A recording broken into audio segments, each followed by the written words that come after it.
Schools అలా ఉన్నాయని నేను చెప్పను. Some of the schools I have seen like that.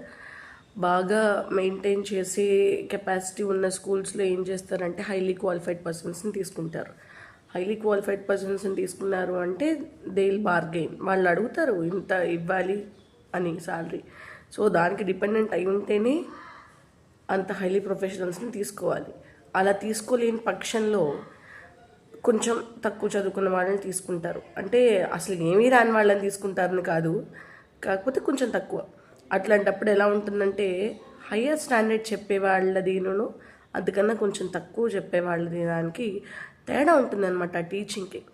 So ఆ తేడా ఉండడం వల్ల ఏమవుతుందంటే పిల్లలకి బాగా చెప్పేవాళ్ళని చూసిన తర్వాత పిల్లలు కొంచెం నెమ్మదిగా నిదానంగా చెప్పేవాళ్ళని చూస్తే వాళ్ళకి మిస్గైడెన్స్ అవుతుందన్నమాట. ప్రాపర్గా వాళ్ళు అర్థం చేసుకోలేరు.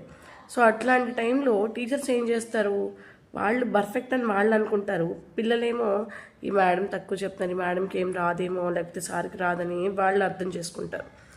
The main thing is administration ఎప్పుడైనా సరే క్వాలిఫైడ్ పర్సన్స్నే తీసుకోవాలి. క్వాలిఫైడ్ కాకుండా స్కూల్ నడిపించాలి. ఈ రోజుల్లో డబ్బు ఎంత ప్రమాదకరం అయిపోయిందంటే చదువు ఒక వ్యాపారం అయిపోయింది. ఫస్ట్ థింగ్, చదువు ఒక వ్యాపారం.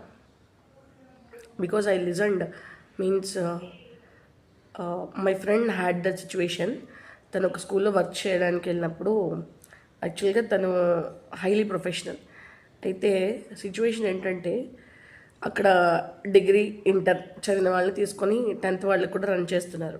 సో ఒక పోస్ట్ గ్రాడ్యుయేట్ వెళ్ళి అక్కడ తీసుకుంటే యూనివర్సిటీలో చదువుకున్న వాళ్ళు పోస్ట్ గ్రాడ్యుయేట్స్ వెళ్ళి అక్కడ అడిగితే ఎంత కామెడీగా ఉంటుందంటే సిచ్యువేషన్.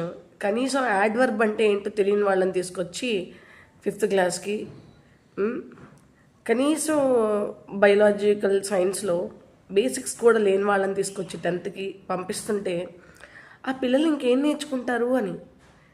సో టీచర్స్ బాగా ప్రొఫెషనల్ కాకపోతే, కనీసం ప్రొఫెషన్ కాదు నీకు టీచింగ్ ప్యాషనే అనుకుంటే, నిజంగా చదువు చెప్పాలి అని నువ్వు కోరుకుంటే, దయచేసి ప్రతి ఒక్క టీచర్ కూడా మీకు మీరు you become a student first. రేపు చెప్పాల్సింది ఇవాళ నేర్చుకొని రేపు వెళ్ళి చెప్తే ఆ పాఠం మీకు ఎంత బాగా అర్థమైందో అంతే ఎక్కువగా పిల్లలకు అర్థమవుతుంది.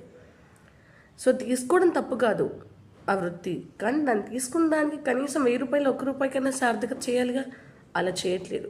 That's what the bad thing going on today.